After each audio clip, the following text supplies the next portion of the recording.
Bienvenue dans cette nouvelle édition du QG News. Au sommaire de l'actualité. Le président Alassane Ouattara, officiellement candidat à la présidentielle ivoirienne d'octobre 2015. Il a été adoubé ce dimanche par les militants de son parti, le Rassemblement des Républicains. Inquiétude des professionnels des médias en Tanzanie. Ces derniers craignent l'adoption d'une nouvelle législation qu'ils jugent liberticide. Et puis Son of the Congo, ou la trajectoire hors norme de Serge Ibaka. Le parcours de ce basketteur de la NBA a fait l'objet d'un documentaire découverte dans ce journal. Il n'y avait pas véritablement de suspense, mais c'est désormais officiel. Le président ivoirien Alassane Ouattara a été désigné candidat à la présidentielle de 2015 par son parti, le RDR, réuni en congrès extraordinaire ce dimanche à Abidjan. Un reportage de notre correspondant en Côte d'Ivoire, Olivier Conan. C'est désormais officiel. Le RDR, Rassemblement des Républicains, a désigné Alassane Ouattara comme candidat du parti à l'élection présidentielle d'octobre 2015. Toutes les structures du RDR ont entériné le choix du président sortant à la magistrature suprême. Pour les militants et les responsables du RDR, à la lumière de son bilan, Alassane Ouattara est l'homme de la situation. Au niveau du RDR, comme au niveau de tous les partis oppositistes, il y a l'unanimité aujourd'hui autour de sa personne. Pour les nombreux actes posés, et surtout pour avoir permis à la Côte d'Ivoire de sortir de l'abîme pour aujourd'hui entamer l'étape de l'émergence. Après ce troisième congrès extraordinaire, les militants sont satisfaits. Le parti va se mettre en ordre de bataille pour faire réélire le président Ouattara. Toujours galvaniser les militants, aller à la base pour expliquer le bien fondé de la candidature du président Ouattara, sensibiliser pour que tout le monde monte dans le train de candidat Alassane Ouattara. Le président Alassane Ouattara vient de remplir une formalité importante dans sa volonté de briguer un second mandat à la tête du pays. Avec le soutien de ses partisans et de ses alliés, il va bientôt entrer en campagne. Ce sera après la convention d'investiture conjointe des partis membres du Rassemblement des oufouettistes pour la démocratie et la paix. La grogne sociale s'intensifie au Togo. Face au silence du gouvernement, la synergie des travailleurs du Togo durcit le ton et annonce une nouvelle série de grèves.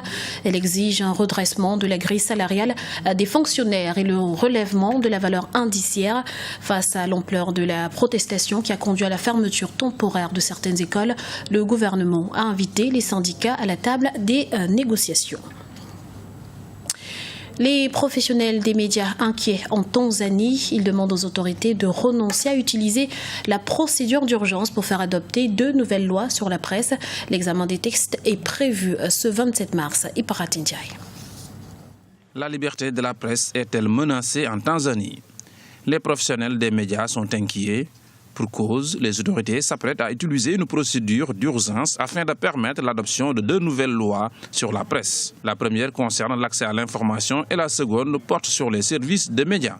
Ce qui nous inquiète, c'est que ni le public, ni les journalistes, ni même les membres du Parlement n'auront le temps d'examiner sérieusement ces propositions de loi pour s'assurer qu'elles répondent aux normes internationales. La précipitation des autorités pour faire voter ces lois et l'absence de concertation au préalable avec les journalistes inquiètent les professionnels des médias qui craignent une nouvelle législation liberticide.